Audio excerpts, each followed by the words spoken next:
ನಮಸ್ಕಾರ ಸ್ನೇಹಿತರೆ ಕೆ ಇಂದ ಎಫ್ ಡಿ ಎಸ್ ಡಿ ಏನ್ ನಾವು ಕಾಯ್ತಾ ಇದ್ವಿ. ಕೆ ಪಿ ಎಸ್ ಇಂದ ಆಗ್ಬೇಕಾಯ್ತು, ಈಗ ಕೆ ಇಂದ ಮಾಡ್ತಾ ಇದಾರೆ. ಅದ್ ಬಿಟ್ಟು ನಮಗೆ ಪಂಚಾಯತ್ ರಾಜ್ ಡಿಪಾರ್ಟ್ಮೆಂಟ್ ಅಲ್ಲಿ ಈ ಪಿ ಡಿ ಒ ಸಂಬಂಧಪಟ್ಟಂತೆ ಏನು ಕೆ ಪಿ ಎಸ್ ಸಿ ಮಾಡಿತ್ತು, ಅದ್ರ ಜೊತೆಗೆ ಆಗ್ಬೇಕಾಗಿತ್ತು ಪಂಚಾಯತ್ ಕಾರ್ಯದರ್ಶಿ ಅಥವಾ ಸೆಕ್ರೆಟರಿ ಗ್ರೇಡ್ 1 and 2 ಮತ್ತೆ ಎಸ್ ಡಿ ಎ ಅದು ಆಗ್ಬೇಕಾಗಿತ್ತು. ಈಗ ಅದು ಕೂಡ ಕೆ ಎಗೆ ಕೊಟ್ಟಿದ್ದಾರೆ. ಸಿಲೆಬಸ್ ಮತ್ತೆ exam pattern change yes sir, change ಆಗಿದೆ. ಎಫ್ ಡಿ ಎಸ್ ಡಿ ಅದು ನಿಮ್ಗೆ ಗೊತ್ತೇ ಇದೆ ಏನದು. ಮತ್ತೆ ಈ ಒಂದು ಎಸ್ ಡಿ ಎ ಮತ್ತೆ ಸೆಕ್ರೆಟರಿ ಗ್ರೇಡ್ 1 and 2 ಚೇಂಜ್ ಆಗುತ್ತಾ, ಡಿಸ್ಕಸ್ ಮಾಡೋಣ ಡೀಟೇಲ್ ಆಗಿ ಸ್ನೇಹಿತರೆ. ನೋಡಿ, F D S D A complete ಒಟ್ಟು 4635 ಪೋಸ್ಟ್ ಇದೆ, ಕಲ್ಯಾಣ ಕರ್ನಾಟಕ ಮತ್ತೆ ನಾನ್ ಹೈದರಾಬಾದ್ ಕರ್ನಾಟಕ ಸೇರಿ. ಓಕೆ, ಇದನ್ನ ಕೆ ಎಗೆ ಪ್ರಸ್ತಾವನೆ ಕೊಡಲಾಗಿದೆ, ಸರ್ಕಾರನೇ ಹೇಳಿದೆ. ಎನಿ ಟೈಮ್ ನಿಮ್ಗೆ ನೋಟಿಫಿಕೇಶನ್ ಆಗ್ಬೋದು. ಅಂಡ್ ಆಲ್ಸೋ ಒಂದು ಇದರ ಎಕ್ಸಾಮ್ ಪ್ಯಾಟರ್ನ್ ಏನಿತ್ತು ಮೊದಲು ಎಫ್ ಡಿ ಎಸ್ ಡಿ ಅದು, ಫಸ್ಟ್ ಪೇಪರು ಜಿ ಕೆ ಇತ್ತು, ಸೆಕೆಂಡ್ ಪೇಪರು ನಿಮ್ಗೆ ಕನ್ನಡ ತಗೋಬೇಕಾಗಿತ್ತು ಅಥವಾ ಇಂಗ್ಲಿಷ್ ತಗೋಬೇಕಾಗಿತ್ತು. ಕನ್ನಡ ಆರ್ ಇಂಗ್ಲಿಷ್ ಕಂಪ್ಲೀಟ್ ನಿಮ್ಗೆ ಇದು 100 ಮಾರ್ಕ್ಸ್ ಇರ್ತಿತ್ತು. ಓಕೆ, ಇವಾಗ ಈ ರೀತಿ ಇಲ್ಲ ಪೇಪರ್ 2. ಸೊ ಈಗ paper 2 same sir. Communication paper ಏನಿರುತ್ತೆ ಸರ್, ಕಮ್ಯುನಿಕೇಶನ್ ಪೇಪರ್ ಅಲ್ಲಿ ಕನ್ನಡ ಇರುತ್ತೆ 35 ಮಾರ್ಕ್ಸು, ಇಂಗ್ಲಿಷ್ ಇರುತ್ತೆ 35 ಮಾರ್ಕ್ಸು, ಅಂಡ್ ಕಂಪ್ಯೂಟರ್ ಇರುತ್ತೆ. ಸೊ ಈ ಪ್ಯಾಟರ್ನ್ ಇವಾಗ ಕಂಪ್ಲೀಟ್ ನಿಮಗೆ ಎಫ್ ಡಿ ಎಸ್ ಡಿ ಅಲ್ಲೂ ಕಾಣ ಸಿಗ್ತದೆ. ಸೊ ಇದು ನಿಮ್ಗೆ ಈಗ ಪ್ರಿಪೇರ್ ಆಗ್ಬೇಕಾಗಿರೋದು. ಮೊದಲು ಜಿ ಕೆ 100 ಮಾರ್ಕ್ಸ್ ಇರ್ತಿತ್ತು, ಇನ್ನು 100 ಮಾರ್ಕ್ಸ್ ಐದರ್ ನೀವು ಕನ್ನಡ ತಗೋಬೇಕಾಗಿತ್ತು ಪೇಪರ್ ಅಥವಾ ಇಂಗ್ಲಿಷ್ ತಗೋಬೇಕಾಗಿತ್ತು. ಆದ್ರೆ ಇವಾಗ ಈ ಪ್ಯಾಟರ್ನ್ ಇಲ್ಲ. ಪೇಪರ್ ಟು ಪ್ಯಾಟರ್ನ್ ಇವಾಗ ಕನ್ನಡ, ಇಂಗ್ಲಿಷ್, ಕಂಪ್ಯೂಟರ್ ಇದೆ. ಓಕೆ, ಸೊ ಇದು ಎಕ್ಸಾಮ್ ಪ್ಯಾಟರ್ನ್. ಸೊ ಇದ್ರ ಪ್ರಕಾರ ನೀವು ಓದ್ಕೋಬೇಕಾಗತ್ತೆ. ಏನ್ ಗ್ರೂಪ್ ಸಿ ಪ್ಯಾಟರ್ನ್ ಇದೆ ಅದನ್ನ ಪ್ರಕಾರ ನೀವು ಓದ್ಕೋಬೇಕಾಗತ್ತೆ ಫಾರ್ ಎಸ್ ಡಿ ಎ ಮತ್ತೆ ಎಫ್ ಡಿ ಎ ಎಕ್ಸಾಮ್ಗೆ. ಇನ್ ಎಜುಕೇಶನ್ ಏನು ಸರ್, ಎಸ್ ಡಿ ಎಗೆ ನಿಮ್ಗೆ P U C and equivalent ಕೇಳ್ತಾನೆ. ಓಕೆ, ಎಫ್ ಡಿ ಎಗೆ ನಿಮ್ಗೆ degree sir, degree. Okay, so ಇದು ನಿಮ್ಗೆ ಎಜುಕೇಶನ್ ಕ್ವಾಲಿಫಿಕೇಶನ್ ಇರುತ್ತೆ. P U C and equivalent ಇರುತ್ತೆ ಎಸ್ ಡಿ ಎಗೆ. ಫೈನ್ ಸರ್, ಪ್ರಿಪೇರ್ ಆಗಕ್ಕೆ ಸ್ಟಾರ್ಟ್ ಮಾಡೋರು ಆಗಿ. ಗ್ರೂಪ್ ಸಿ ತುಂಬಾ ವಿಡಿಯೋಗಳಿದೆ, ಮ್ಯಾರಥಾನ್ ವಿಡಿಯೋಗಳಿದೆ, ಮ್ಯಾರಥಾನ್ ಅಂತ ಪ್ಲೇ ಲಿಸ್ಟ್ ಇದೆ, ಜಿ ಕೆ ಮ್ಯಾರಥಾನ್ ಮಾಡಿದೀವಿ ನಾವು. ಸೊ ನಿಮ್ಗೆ ಯಾಕೆ ಹೇಳ್ತಾ ಇದ್ದೀನಿ ಇದನ್ನ ಅಂದ್ರೆ, ಒನ್ಸ್ ನೋಟಿಫಿಕೇಶನ್ ಆದ್ರೆ 2 months ಅಲ್ಲಿ ಎಕ್ಸಾಮ್ ಇರುತ್ತೆ. That's why I am telling you. K P S C ಆದ್ರೆ ಬಿಡಿ, 1 year minimum 6 to 8 months notification ಆದ್ಮೇಲೆ ಎಕ್ಸಾಮ್ ಆಗ್ತಾ ಇದ್ದಿದ್ದು ಕೆ ಪಿ ಎಸ್ ಸಿ ಅಲ್ವಾ.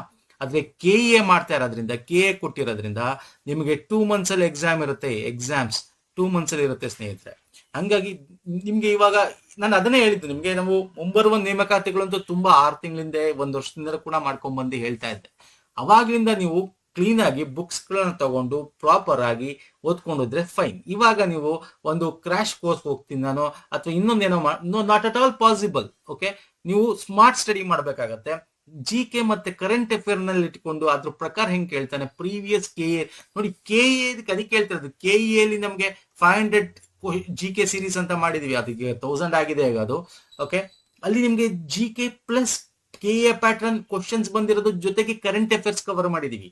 ಅಂದ್ರೆ ಈಗ ಕರೆಂಟ್ ಅಫೇರ್ ಅಲ್ಲಿ ಇತಿಹಾಸ ಯಾವ್ದಾರು ಇದ್ರೆ ಇತಿಹಾಸಕ್ಕೆ ಸಂಬಂಧಪಟ್ಟಂತೆ ಅದಕ್ಕೆ ಸಂಬಂಧಪಟ್ಟಂತೆ ಸ್ಟ್ಯಾಟಿಕ್ ಪೋರ್ಷನ್ ಹೆಂಗ್ ಬರುತ್ತೆ. ಓಕೆ, ಪೊಲಿಟಿ ಅಂದ್ರೆ ಇಂಡಿಯನ್ ಕಾನ್ಸ್ಟಿಟ್ಯೂಷನ್ಗೆ ಏನಾದ್ರು ಬಂದಿದ್ರೆ, ಈಗ ಏನಾದ್ರು ಬಿಲ್ ಬಂದಿದ್ರೆ ಅದಕ್ಕೆ ಸಂಬಂಧಪಟ್ಟಂತೆ ನಮ್ಮ ಕಾನ್ಸ್ಟಿಟ್ಯೂಷನ್ ಏನ್ ಹೇಳುತ್ತೆ, ಸ್ಟ್ಯಾಟಿಕ್ ಪೋರ್ಷನ್. ಹಿಂಗೆ ಈ ತರ ಓದ್ಬೇಕೀಗ. ನಿಮ್ಗೆ ಎನಿ ಟೈಮ್ ಆಗ್ಬೋದು ನಿಮ್ಗೆ ಸೆಪ್ಟೆಂಬರ್ ಮಂತ್ ಅಲ್ಲಿ. ಓಕೆ, ಇದು ಎಸ್ ಡಿ ಎಫ್ ಡಿ. ಅದು ಎಜುಕೇಶನ್ ನಾನು ಆಲ್ರೆಡಿ ಹೇಳಿದ್ದೀನಿ. Education P U C, F D ಎಗೆ ಡಿಗ್ರಿ ಇರುತ್ತೆ ಸ್ನೇಹಿತರೆ. ಎನಿ ಡಿಗ್ರಿ ಇರುತ್ತೆ. ಓಕೆ, ಮತ್ತೆ ಪ್ಯಾಟರ್ನ್ ನಿಮ್ಗೆ ಇದು ಚೇಂಜ್ ಆಗಿದೆ, ನಿಮ್ಗೆ ಗೊತ್ತಿರುತ್ತೆ. ಇನ್ನು ಇದು ಬಿಟ್ರೆ ಸರ್, ಪಿ ಡಿ ಒಗೆ ಸಂಬಂಧಪಟ್ಟಂತೆ ನೋಡೋದಾದ್ರೆ, ಸಿ ಪಿ ಡಿ ಒಗೆ ಆಲ್ರೆಡಿ ಕೆ ಪಿ ಎಸ್ ಇಂದ ಮಾಡಿದ್ರು. ಒಟ್ಟು 257 ಪೋಸ್ಟ್ ಮಾಡಿದ್ರು. 150 ನಾನ್ ಹೆಚ್ ಕೆ ಮಾಡಿದ್ರು. ಹೆಚ್ ಕೆ 97 ಮಾಡೋದು. ಅದನ್ನ ಇಲ್ಲಿ ಇದ್ರಲ್ಲೂ ಕೂಡ ಯಾವ್ದ್ರಲ್ಲಿ ನಮ್ಮ ವಿಧಾನಮಂಡಲದಲ್ಲಿ ಲಿಖಿತವಾಗಿ ಅದನ್ನು ಕೊಟ್ಟಿದ್ರು ಪ್ರಶ್ನೆ ಕೇಳಿದಕ್ಕೆ. ಯಾಕೆಂದ್ರೆ ಆ ಟೈಮಲ್ಲಿ ಯಾವಾಗ 2024 ನೋಟಿಫಿಕೇಶನ್ ಆಗಿತ್ತು ಪಿ ಡಿ ಒಗೆ ಕೆ ಪಿ ಎಸ್ ಸಿ ಇಂದ, ಅವಾಗ 257 ಪೋಸ್ಟ್ ಏನಿತ್ತು ಸ್ನೇಹಿತರೆ, ಇದ್ರ ಜೊತೆಗೆ ಆಗ್ಬೇಕಾಯ್ತು ಪಂಚಾಯತ್ ಸೆಕ್ರೆಟರಿ ಗ್ರೇಡ್ 1 ಮತ್ತೆ ಗ್ರೇಡ್ 2ಗೆ, ಮತ್ತೆ ಎಸ್ ಡಿ ಎ ಅಂದ್ರೆ ಸೆಕೆಂಡ್ ಡಿವಿಷನ್ ಅಕೌಂಟ್ ಅಸಿಸ್ಟೆಂಟ್, ದ್ವಿತೀಯ ದರ್ಜೆ ಲೆಕ್ಕ ಸಹಾಯಕ ಅಂತ. ಆಗ್ಲಿಲ್ಲ, ಯಾಕಂದ್ರೆ ಅವಾಗ ಕೆ ಪಿ ಎಸ್ ಸಿಗೆನೆ ಕೊಟ್ಟಿದ್ರು ಪ್ರಸ್ತಾವನೆ ಕೂಡ. ನಾನು will show you. K P S C ನಿಮ್ಗೆ ಗ್ರಾಮ ಪಂಚಾಯತಿ ಸೆಕ್ರೆಟರಿ ಇದು ಪ್ರಸ್ತಾವನೆ ಸಲ 2024 ಆಗಿತ್ತು. ಅವಾಗ election time. P D O ಪಟ್ ಅಂತ ಎಲೆಕ್ಷನ್ ಇನ್ನೇನು ನೋಟಿಫಿಕೇಶನ್ ಆಗ್ಬೇಕು, ಆಗ ಪಿ ಡಿ ಒದು ಹಾಕ್ಬಿಟ್ರು. ಬಟ್ ಇದನ್ನ ಎಲೆಕ್ಷನ್ ನೋಟಿಫಿಕೇಶನ್ ಆದ್ಮೇಲೆ ಮಾಡೋಣ ಅಂತ ಅನ್ಕೊಂಡಿದ್ರು, ಎಲೆಕ್ಷನ್ಸ್ ಆದ್ಮೇಲೆ. ಬಟ್ ಮಾಡ್ಲಿಲ್ಲ, ನಿಮ್ಗೆ ಗೊತ್ತಿದೆ ಬೇರೆ ಬೇರೆ ಕಾರಣ, ಮೀಸಲಾತಿ ಅದು ಇದು ಏನೇನೋ ಆಯ್ತು. ಆಮೇಲೆ ಕೆ ಪಿ ಎಸ್ ಸಿಯ ಒಂದು ಗೋಲ್ಮಾಲ್ಗಳು. ಸೊ ಹಾಗಾಗಿ ಅಲ್ಲಿಂದ ಈಗ ತೆಗೆದು ಕೆಎ ಕೊಟ್ಟಿದ್ದಾರೆ, ಇಲ್ಲೇ ಹೇಳಿದ್ದಾರೆ 24/7/2026 ಕರ್ನಾಟಕ ಪರೀಕ್ಷಾ ಪ್ರಾಧಿಕಾರಕ್ಕೆ ಪ್ರಸ್ತಾವನೆ ಸಲ್ಲಿಸಲಾಗಿರುತ್ತದೆ. ಅಂದ್ರೆ ಕೆಎ ಇದನ್ನ ಮಾಡುತ್ತೆ. ಸೊ ನನಗೆ ಇವಾಗ ಏನ್ ಡೌಟ್ ಆಗ್ತಿರೋದು ಅಂದ್ರೆ ಸ್ನೇಹಿತರೆ, ನಿಮ್ಗೆ ಗೊತ್ತಿದೆ ಈಗ ಲ್ಯಾಂಡ್ ಸರ್ವೇರ್ ಇದೆ. ಲ್ಯಾಂಡ್ ಸರ್ವೇರು ನೀವು KPSC ಇದ್ದಾಗ PUC ಇತ್ತು, ಆಮೇಲೆ ಅದೇನೋ ಚೇಂಜ್ ಮಾಡಿದ್ರೆ ಇವಾಗ ಗೊತ್ತಿರ ಎಕ್ಸ್ಟ್ರಾ ಬೇರೆ ನಿಮಗೆ ಲ್ಯಾಂಡ್ ಸರ್ವೇರ್ಗೆ ಪೇಪರ್ ಟುಗೆ ಎಕ್ಸ್ಟ್ರಾ KE ಬಂದ ತಕ್ಷಣ ಎಕ್ಸ್ಟ್ರಾ ಸಿಲೆಬಸ್ ಬೇರೆ ಆಡ್ ಮಾಡ್ದ. Modern method of surveying, computer application ಅಂತ ಎಕ್ಸ್ಟ್ರಾ ಸಿಲೆಬಸ್ ಆಡ್ ಮಾಡ್ಬಿಟ್ಟ. ಸೊ ಹಾಗಾಗಿ KA ಕೊಡ್ತಾ ಇರೋದ್ರಿಂದ ನನಗೆ ಏನ್ ಡೌಟು ಅಂದ್ರೆ ಎಷ್ಟು ಪೋಸ್ಟ್ ಇದೆ ಫಸ್ಟ್ ನೋಡೋಣ ಬನ್ನಿ. PDOಗೆ ಆಲ್ರೆಡಿ ರಿಕ್ರೂಟ್ಮೆಂಟ್ ಆಗಿರೋದ್ರಿಂದ ಮಾಡುವಂತ ಚಾನ್ಸಸ್ ಕಮ್ಮಿ, ಬಟ್ ಗೊತ್ತಿಲ್ಲ PDOನು ಇದ್ರೆ ಬೇಕಾದ್ರೆ ಜೊತೆಗೆ ಇದ್ರ ಜೊತೆಗೇನೆ PDOನು ಕೂಡ ಕರೆದ್ರು ಕರಿಬಹುದು KA. ಓಕೆ, PDO ಕರೀತಿರೋದು ಗೊತ್ತಿಲ್ಲ, ಪಂಚಾಯತ್ ಡೆವಲಪ್ಮೆಂಟ್ ಆಫೀಸರ್ ಕರೆದ್ರು ಬೇಕಾದ್ರೆ KA ಜೊತೆಗೆ ಇದಕ್ಕೆ ಸೇರಿಸಿ ಕರೆಯುವಂತ ಚಾನ್ಸಸ್ ಇದೆ. ಬಟ್ ಅದು ಬಿಟ್ರೆ main important secretary grade 1 grade 2 ನೋಡಿ 346 135 ಪೋಸ್ಟ್ ಗಳಿವೆ.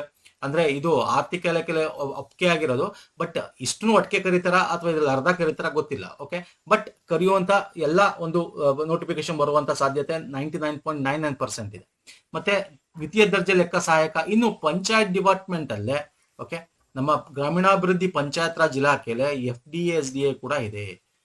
ಸೊ ಇದನ್ನ ಅವ್ನು ಇದ್ರ ಜೊತೆ ಮರ್ಜ್ ಮಾಡ್ತಾನ ಗೊತ್ತಿಲ್ಲ, ಅಥವಾ ಇದಕ್ಕೆ ಸಪರೇಟ್ ಡಿಪಾರ್ಟ್ಮೆಂಟ್ ಅಲ್ಲಿ ಕರೀತಾನ ಅದು ಗೊತ್ತಿಲ್ಲ, ಬಟ್ ಕರೀತಾರೆ. ಬಟ್ ಏನ್ ಕ್ವಾಲಿಫಿಕೇಶನ್ ಏನು ದಟ್ ಈಸ್ ವೆರಿ ಇಂಪಾರ್ಟೆಂಟ್ ಅಲ್ವಾ. ನೋಡಿ PDOಗೆ ಎನಿ ಡಿಗ್ರಿ ಕೇಳಿದ್ದ, ಎನಿ ಡಿಗ್ರಿ. ಓಕೆ, ಯಾವುದೇ ಆದ ಡಿಗ್ರಿ ಮಾಡಿದ್ರೆ ಓಕೆ ಅಂತ ಕೇಳಿದ್ದ. ಓಕೆ, ಅಂಡ್ PDO ಇದಕ್ಕೆ ಸೆಕ್ರೆಟರಿ ಗ್ರೇಡ್ 1 ಆಗಿರ್ಬೋದು ಅಥವಾ SDA ಆಗಿರ್ಬೋದು. ನೋಡಿ ಈಗ ದ್ವಿತೀಯ ದರ್ಜೆ ಲೆಕ್ಕ ಸಹಾಯಕ ಏನಿದೆ, ಲೆಕ್ಕ ಸಹಾಯಕ ಅಂದ್ಮೇಲೆ ನಿಮ್ಗೆ ಕಾಮರ್ಸ್ ಗೊತ್ತಿರ್ಬೇಕಲ್ಲ ಸರ್, ಅಕೌಂಟ್ಸ್ ಗೊತ್ತಿರ್ಬೇಕು. ಸೊ ಇಲ್ಲಿ BCom ಆಗಿರ್ಬೋದು ಅಥವಾ BBM ಈ ತರ ಯಾವ್ದಾದ್ರು ಅಂದ್ರೆ ಕಾಮರ್ಸ್ ರಿಲೇಟೆಡ್ ನಿಮಗೆ ಏನಿದೆ ಇಂಥದ್ದು ಡಿಗ್ರಿ ಕೇಳಿತಾನೆ ಸ್ನೇಹಿತರೆ ಇಲ್ಲಿ. ಓಕೆ, ಸೊ ಅಂಥದ್ದು ಬರುವಂತ ಚಾನ್ಸಸ್ ಇರುತ್ತೆ ಈ ಒಂದು ಟೆಕ್ನಿಕಲ್ ಪೋಸ್ಟ್ ಗಳಿಗೆ ಸಂಬಂಧಪಟ್ಟಂತೆ. ನೋಡೋಣ, ಯೂಶಲಿ ಲಾಸ್ಟ್ ಟೈಮ್ ಹಂಗೆ ಕರೆದಿದೆ. ಯಾವಾಗ ಇದು ಎಕ್ಸಾಮ್ ಯಾವಾಗ ಆಗಿತ್ತು? 2017 ಅಲ್ಲಿ ಆಗಿತ್ತು. ಯಾರಕ್ ಮಾಡಿದ್ರು? KA ಮಾಡಿದ್ರು. ದಯವಿಟ್ಟು ಅರ್ಥ ಮಾಡ್ಕೊಳ್ಳಿ ನಾನು ಏನಕ್ಕೆ ಕೇಳ್ತಾ ಇರೋದು ಅಂತಂದ್ರೆ, ಇದರ ಎಜುಕೇಶನ್ ಕ್ವಾಲಿಫಿಕೇಶನ್ PDOಗೆ ಡಿಗ್ರಿ ಇರುತ್ತೆ, SDAಗೆ ನಿಮಗೆ BCom ರಿಲೇಟೆಡ್ ಏನಾರು ಇರುತ್ತೆ. ಓಕೆ, BCom ಅಥವಾ ಕಾಮರ್ಸ್ ರಿಲೇಟೆಡ್ PUC ಈ ತರ ಏನಾರು ಒಂದು ಇರುತ್ತೆ. ನೋಡೋಣ, ಅದು ಕನ್ಫರ್ಮ್ ಆದ್ಮೇಲೆ ನಾನು ಹೇಳ್ತೀನಿ. ಲಾಸ್ಟ್ ಟೈಮು ಏನಿತ್ತು ಪೇಪರ್ 2ಗೆ ಸ್ನೇಹಿತರೆ, ಪೇಪರ್ 2 KA ಮಾಡಿತ್ತು ಟೆಕ್ನಿಕಲ್ ಪೋರ್ಷನ್ ಅಂದ್ರೆ ಸ್ಪೆಸಿಫಿಕ್ ಪೇಪರ್ ಕೇಳಿದ್ದ. ಈಗ ಅದನ್ನ ಚೇಂಜ್ ಮಾಡಿ ಗ್ರೂಪ್ C ಅಂತ ಹೇಳಿ ಮಾಡಿದ್ರು. ಈಗ ನಿಮ್ಗೆ ಫಾರ್ ಎಕ್ಸಾಂಪಲ್ ನೀವು ಲ್ಯಾಂಡ್ ಸರ್ವೇಯರ್ ತಗೊಳ್ಳಿ, ಲ್ಯಾಂಡ್ ಸರ್ವೇಯರ್ ಏನು ಸರ್? Group C. ಓಕೆ, ಯಾವ್ದಕ್ಕೆ ಗ್ರೂಪ್ C? ಅವನೇ ಸಿಲೆಬಸ್ ನೋಟಿಫಿಕೇಶನ್ ಇದೆ, ಲ್ಯಾಂಡ್ ಸರ್ವೆ ಗ್ರೂಪ್ C ಅಂತ ನೋಟಿಫಿಕೇಶನ್ ಡೈರೆಕ್ಟ್ ಆಗಿ ಕೊಟ್ಟಿದ್ದಾನೆ ಅವನ.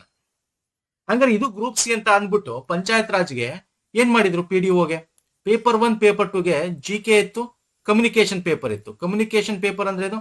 ಕನ್ನಡ, ಇಂಗ್ಲಿಷ್, ಕಂಪ್ಯೂಟರ್ ಈ ತರ ಕೊಟ್ಟಿದ್ರು. ಅಂದ್ರೆ ಇಲ್ಲಿ ನಿಮಗೆ ಪಂಚಾಯತ್ ಸ್ಪೆಸಿಫಿಕ್ ಪೇಪರ್ 1993 ಆಕ್ಟ್ ಏನಿದೆ, ಓಕೆ, ರೂರಲ್ ನಮ್ಮ ಗ್ರಾಮೀಣಾಭಿವೃದ್ಧಿ ಪಂಚಾಯತ್ ಇಲಾಖೆದು ಆಕ್ಟ್ ಏನಿದೆ ಅದಿರ್ಲಿಲ್ಲ. ಓಕೆ, ಆದ್ರೂ ಕೇಳಿದ ಕ್ವಶನ್, ಅದರಿಂದ ಒಂದಷ್ಟು ಕ್ವಶನ್ಸ್ ಬಂದಿತ್ತು GK ಪೇಪರ್ ಅಲ್ಲಿ. ಬಟ್ ಇಲ್ಲಿ KA ಕೊಟ್ಟಿರೋದ್ರಿಂದ I don't know, they may change. ಆ ಒಂದು ಇಲಾಖೆ ಜೊತೆ ಮಾತುಕತೆ ಮಾಡ್ಕೊಂಡು ಸಿಲೆಬಸ್ ಚೇಂಜ್ ಮಾಡಿದ್ರು ಬೇಕಾದ್ರೆ ಮಾಡ್ಬೋದು, ಐ ಡೋಂಟ್ ನೋ. ಆದ್ರೂ ಆಗ್ಬೋದು. ಯಾಕೆ ನನಗೆ ಡೌಟ್ ಆಗ್ತಾ ಇರೋದು ಅಂದ್ರೆ ಸ್ನೇಹಿತರೆ, ನಾನು ಹೇಳಿದೆ ನಿಮ್ಗೆ ಲ್ಯಾಂಡ್ ಸರ್ವೆ ಉದಾಹರಣೆ ಕೊಟ್ಟು ಹೆಂಗೆ ಅವನು ಇನ್ನೂ ಎಕ್ಸ್ಟ್ರಾ ಸಿಲೆಬಸ್ ಗಳನ್ನ ಹ್ಯಾಂಡ್ ಮಾಡಿದ ಸ್ಪೆಸಿಫಿಕ್ ಪೇಪರ್. ಇದು ಗ್ರೂಪ್ C ಲ್ಯಾಂಡ್ ಸರ್ವೆ ಇರೋದು. ಓಕೆ, ನೋಟಿಫಿಕೇಶನ್ ಕೊಟ್ಟಿದ್ದಾನೆ. ಹಂಗಾರೆ ಇದು ಗ್ರೂಪ್ C ಆಗಿರೋದ್ಮೇಲೆ ಪೇಪರ್ 2 ನಿಮಗೆ ಕಮ್ಯುನಿಕೇಶನ್ ಪೇಪರ್ ಇರ್ತಾ ಗೊತ್ತಿಲ್ಲ. ಯಾಕಂದ್ರೆ 2017 ಪೇಪರ್ ಹೆಂಗಿತ್ತು? ಟೆಕ್ನಿಕಲ್ ಪೇಪರ್ ಇತ್ತು. ಐ ಕ್ಯಾನ್ ಶೋ ಯು ನಿಮಗೆ. ಇಲ್ಲಿ ಹೋಗಿ ನಾನು ತೋರಿಸ್ತೀನಿ, ಕ್ವಶನ್ ಪೇಪರ್ ತೋರಿಸ್ತೀನಿ ನಿಮಗೆ. ಇಲ್ಲಿ ನೋಡಿ, ಕ್ವಶನ್ ಪೇಪರ್ ನೋಡಿ, this is the question paper. Okay, this is the question paper. ಈ ಕ್ವಶನ್ ಪೇಪರ್ ನೋಡ್ರೆ ನಿಮ್ಗೆ ಗೊತ್ತಾಗುತ್ತೆ. ಓಕೆ, ಇಲ್ಲಿ ನೋಡಿ ಹೆಂಗಿದೆ. I will show you the question paper here. ಇಲ್ಲಿ ನೋಡಿ, RDPR examination Panchayat Raj development Karnataka Gram Swaraj act question paper ನಿಮಗೆ ಟೆಕ್ನಿಕಲ್ 200 ಮಾರ್ಕ್ಸ್ ಇತ್ತು ಅವಾಗ.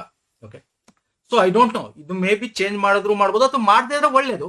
ಕಮ್ಯುನಿಕೇಶನ್ ಪೇಪರ್ ಇದ್ರೆ ಒಳ್ಳೇದು, ಬಟ್ ಮಾಡಿದ್ರೆ ಪ್ರಿಪೇರ್ ಆಗ್ಲೇಬೇಕು. ಈಗ ಮಾಡದೇ ಇರ್ಲಿ, ನಿಮಗೆ 1993 ಆಕ್ಟ್ ಏನಿದೆ ಸ್ನೇಹಿತರೆ, ನಾವು ಆಲ್ರೆಡಿ ಮಾಡಿದೀವಿ. ವಿಡಿಯೋಸ್ ರನ್ನಿಂಗ್ ಕಂಪ್ಲೀಟ್ ಆಗಿದೆ, ಸಪರೇಟ್ ಪ್ಲೇಲಿಸ್ಟ್ ಇದೆ. ಓಕೆ, ಇದು ಏನೇನಿದೆ ಇವೆಲ್ಲ ಮಾಡಿದೀವಿ ನಾವು. ಸೊ ಇದೇನಿದೆಯಲ್ಲ ಇದು, ಇವೆಲ್ಲ ಏನ್ ನಾವು ಮಾಡಿದೀವಿ ಸ್ನೇಹಿತರೆ. ಓಕೆ, ಇಲ್ಲಿರ್ತಕ್ಕಂಥ ಪ್ರಶ್ನೆಗಳು ಆಲ್ರೆಡಿ GK ಬರ್ತಾ ಇದೆ. ಓಕೆ, ಯಾಕಂದ್ರೆ ನಿಮ್ಗೆ ಗ್ರಾಮೀಣಾಭಿವೃದ್ಧಿ ಪಂಚಾಯತ್ ರಾಜ್ ಕೋಪರೇಟಿವ್ ಅಂತ GK ಒಂದು ಸಿಲೆಬಸ್ ಇದೆ, ಅದರ ಅಡಿಯಲ್ಲಿ ಇಲ್ಲಿಂದ ತೆಗೆದು ಕೇಳ್ತಾ ಇದ್ದಾನೆ. ವಿಲೇಜ್ ಅಕೌಂಟೆಂಟ್ ಬರುತ್ತೆ. ಓಕೆ, ತೊಂದರೆ ಏನಿಲ್ಲ. ಬಟ್ ನಾನೇನ್ ಹೇಳೋದು, ಬೈ ಸೇಫರ್ ಸೈಡ್. ಯಾಕಂದ್ರೆ ಆ ಟೈಮಲ್ಲಿ ಓದಕ್ಕಾಗಲ್ಲ ಅಂದ್ರೆ ಬೈ ಸೇಫರ್ ಸೈಡ್ ಓದ್ಕೋಬಹುದು. ಇದ್ರ PDF ಕೂಡ ಲಭ್ಯ ಇದೆ. ಓಕೆ, ಲಿಂಕ್ ಕೊಟ್ಟಿರ್ತೀನಿ, ಅಲ್ಲಿಂದ ಪರ್ಚೇಸ್ ಮಾಡ್ಬೋದು. ಅಥವಾ ನಮ್ಮ ವಾಟ್ಸಪ್ ನಂಬರ್ ಹಾಕಿರ್ತೀನಿ ಡಿಸ್ಕ್ರಿಪ್ಷನ್ ಬಾಕ್ಸ್, ಅಲ್ಲೂ ನೀವು ಮೆಸೇಜ್ ಮಾಡಿದ್ರೆ ಅಲ್ಲೂ ಕೂಡ ನಿಮಗೆ ನಾವು ಡೀಟೇಲ್ ಕೊಡ್ತೀವಿ ಹೆಂಗ್ ತಗೋಬೇಕು ಅಂತ. ಐದರ್ ಇದನ್ನ ತಗೊಂಡು ಓದಿ ಕಂಪ್ಲೀಟ್ ಆಗಿದೆ ನೋಡಿ, 600-700 ಪೇಜ್ಗಳಿದೆ, ಸ್ಲೈಡ್ಸ್ಗಳಿದೆ. ಓಕೆ, 700 ಸ್ಲೈಡ್ಸ್ಗಳಿದೆ, ಎಲ್ಲ ಒಂದು ಕೂಡ ಕಂಪ್ಲೀಟ್ ಮಾಡಿದ್ವಿ, ಪ್ರತಿ ಒಂದು ಕೂಡ. ಓಕೆ, ಸೊ ಇದನ್ನ ಬೇಕಾದ್ರೆ ನೀವು ಓದ್ಕೋಬಹುದು ಬೇಕು ಅಂದ್ರೆ. ಯಾಕಂದ್ರೆ ಇದು ಬೇಡ ಅಂತಂದ್ರೂ ಕೂಡ ನಿಮಗೆ ಬೇರೆ ಎಕ್ಸಾಮ್ಸ್ ಗಳಿಗೆ GK ಪೇಪರ್ ಅಲ್ಲಿ ಹೆಲ್ಪ್ ಆಗುತ್ತೆ. ಯಾಕಂದ್ರೆ ಎಲ್ಲಾ ಒಂದು ಪ್ರಕರಣಗಳಲ್ಲಿ ಬರ್ತಕ್ಕಂಥದ್ದು ಕೇಳ್ತಾ ಬರ್ತಾ ಇದೆ ಇತ್ತೀಚೆಗೆ. ಓಕೆ, ಸೊ ಹಾಗಾಗಿ ಇದ್ರ ಸಿಲೆಬಸ್ ನೋಡೋಣ ಏನಾಗುತ್ತೆ ಅಂತ, ಈ ಒಂದು ಇದಕ್ಕೆ ಏನ್ ಇರ್ತಾನೆ ಅಂತ. ಸೊ ಇದು ಸ್ವಲ್ಪ ಡೌಟ್ ಇದೆ ಅಷ್ಟೇ. ಬಟ್ ನಮಗೆ ಈ ಒಂದು ಪೋಸ್ಟ್ ಗಳಿಗೆ ಮಾಮೂಲಿ ಪೇಪರ್ 2 ಕನ್ನಡ ಕಂಪ್ಯೂಟರ್ ಇಂಗ್ಲಿಷ್ ಕೊಟ್ರೆ that is fine enough. Okay, English computer ಇದ್ರೆ ಫೈನ್. ಯಾಕಂದ್ರೆ 2017ರಲ್ಲಿ KA ಕಂಡಕ್ಟ್ ಮಾಡಿತ್ತು.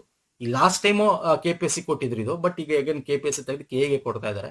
ಸೊ KA ಕೊಡ್ತಾ ಇರೋದ್ರಿಂದ ನನಗೆ ಅದಕ್ಕೆ ಡೌಟ್ ಆಗ್ತಾ ಇರೋದು, ದೇ ಮೇ ಪೇಪರ್ 2 ನಿಮ್ಗೆ ಟೆಕ್ನಿಕಲ್ ಪೇಪರ್ ಬೇಕಾದ್ರೆ ಇರುವಂತ ಚಾನ್ಸಸ್ ಇರಬಹುದು, ಇಲ್ದೇನೂ ಇರಬಹುದು. ಅದು ಕನ್ಫರ್ಮ್ ಆದ್ಮೇಲೆ ನಾನು ಹೇಳ್ತೇನೆ. ಓಕೆ, ಸೊ ಆದ್ರೆ ಏನಾಗುತ್ತೆ, ಏನ್ ಟೆಕ್ನಿಕಲ್ ಬರುತ್ತೆ ಅಂತ ನಿಮ್ಗೆ ತೋರಿಸಿದೀನಿ ಲಾಸ್ಟ್ ಟೈಮ್ ಹಿಂಗ್ ಕಂಡಕ್ಟ್ ಮಾಡಿದ್ದ.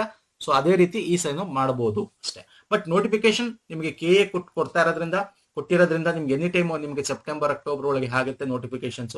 ಸೊ ಓದ್ಕೊಳಕ್ ನಾನು ನಿಮ್ಗೆ ಏನಕ್ಕೆ ಮಾಡ್ತಾ ಇರೋದು, ಪರ್ಪಸ್ ಆಫ್ ದ ವಿಡಿಯೋ ಅಷ್ಟೇ. ನಿಮ್ಗೆ ಇದೆಲ್ಲ ಇನ್ಫಾರ್ಮೇಶನ್ ಗೊತ್ತಿದೆ. ಪರ್ಪಸ್ ಆಫ್ ದ ವಿಡಿಯೋ ಏನ್ ನಿಮಗೆ ಕ್ವಾಲಿಫಿಕೇಶನ್ಸ್ ಇರುತ್ತೆ, ಏನ್ ನೀವು ಓದಬೇಕು. ಸೊ ಮತ್ತೆ ಆ ಲಿಂಕ್ ಗಳನ್ನ ಕೂಡ ನಾನು GK ಸಂಬಂಧಪಟ್ಟಂತೆ, ಈಗ ಪೇಪರ್ 2ಗೆ ಸ್ಪೆಸಿಫಿಕ್ ಪೇಪರ್ ಏನಾದ್ರು ಕೊಟ್ರೆ ಆ ಒಂದು ಸಪರೇಟ್ ಪ್ಲೇ ಲಿಸ್ಟ್ 1993 ಆಗ್ತದೆ. Video completely free, video course is completely free. ನಮ್ಮಲ್ಲಿ ನೀವು ಬೇರೆ ಕಡೆ ಹೋಗ್ಬಿಟ್ಟು ದುಡ್ಡು ಕೊಡ್ತೀರಾ ವಿಡಿಯೋ ಕೋರ್ಸ್ಗೆ ಅಂತ, ನಾವು ಬರೀ PDF ಮಾತ್ರ ತಗೋತೀವಿ ಅಷ್ಟೇ. ವಿಡಿಯೋ ಕೋರ್ಸ್ ಕಂಪ್ಲೀಟ್ಲಿ ಫ್ರೀ, ನೋಡ್ಕೋಬಹುದು ಇವಾಗಲೇನೆ. Okay, so all the best ಹೇಳ್ತಾ ಪ್ರಿಪೇರ್ ಆಗಿ, ನಾನು ಹೇಳ್ತಾ ಈಗಲಿಂದ ಪ್ರಿಪೇರ್ ಆಗಿ, ಕಾಯ್ಬೇಡಿ ನೋಟಿಫಿಕೇಶನ್ಸ್ಗೆ. The purpose of the video is ಅಷ್ಟೇ. ನೀವು ಆಗ ತನಕ ಕಾಯ್ಕೊಂಡು ಟೈಮ್ ವೇಸ್ಟ್ ಮಾಡಬೇಡಿ. ಈಗಲಿಂದ ಮಾಡಿದ್ರೆ ಅಟ್ಲೀಸ್ಟ್ ನಿಮ್ಗೆ ಅವಾಗ ನೋಟಿಫಿಕೇಶನ್ 2 ಮಂತ್ಸ್ ನಿಮ್ಗೆ ಸಿಕ್ಕಿದ್ರೆ, ಇವಾಗಲಿಂದ ನಿಮ್ಗೆ 3 to 4 ಮಂತ್ಸ್ ಸಿಕ್ಕಿರುತ್ತೆ. So that is very enough time ನಿಮ್ ಪ್ರಿಪೇರ್ ಆಗಕ್ಕೆ. ಸೊ ಪ್ರಿಪೇರ್ ಮಾಡ್ಕೊಳ್ಳಿ. ಓಕೆ, ಸೊ ನಮ್ಮ ಟೆಲಿಗ್ರಾಮ್ ಇನ್ಸ್ಟಾಗ್ರಾಮ್ ಫಾಲೋ ಮಾಡಿಲ್ಲ ಮಾಡ್ಕೊಳ್ಳಿ. ಯಾವುದೇ ಆದ ಟ್ರ್ಯಾಪ್ ಬಿಡಬೇಡಿ, ಕ್ರಾಶ್ ಕೋರ್ಸ್ ಅಂತೇಳಿ 1 or 2 ಮಂತ್ಸ್ ಅಲ್ಲಿ ಏನು ಕಲಿಯಕ್ಕಾಗಲ್ಲ. ಓಕೆ, ಸೊ ನೀವು ಸ್ವಂತ ಒಂದು ಇನ್ವೆಸ್ಟ್ಮೆಂಟ್ ಇದ್ರೆ ಮಾತ್ರ ನಿಮ್ಗೆ ಅವಾಗ ಹೆಂಗ್ ಬರುತ್ತೆ, ಏನು ಅನಲೈಸ್ ಮಾಡಬೇಕು ಪ್ರಶ್ನೆ ಪತ್ರಿಕೆಗಳನ್ನ. ಸೊ ಇದನ್ನ ಓದೋ ರೀತಿನೇ ಚೇಂಜ್ ಇರುತ್ತೆ ಸ್ನೇಹಿತರೆ. ಇದ್ರ ಬಗ್ಗೆ ಮುಂದೆ ವಿಡಿಯೋ ಮಾಡೋಣ. ನಮಸ್ಕಾರ, ಧನ್ಯವಾದಗಳು.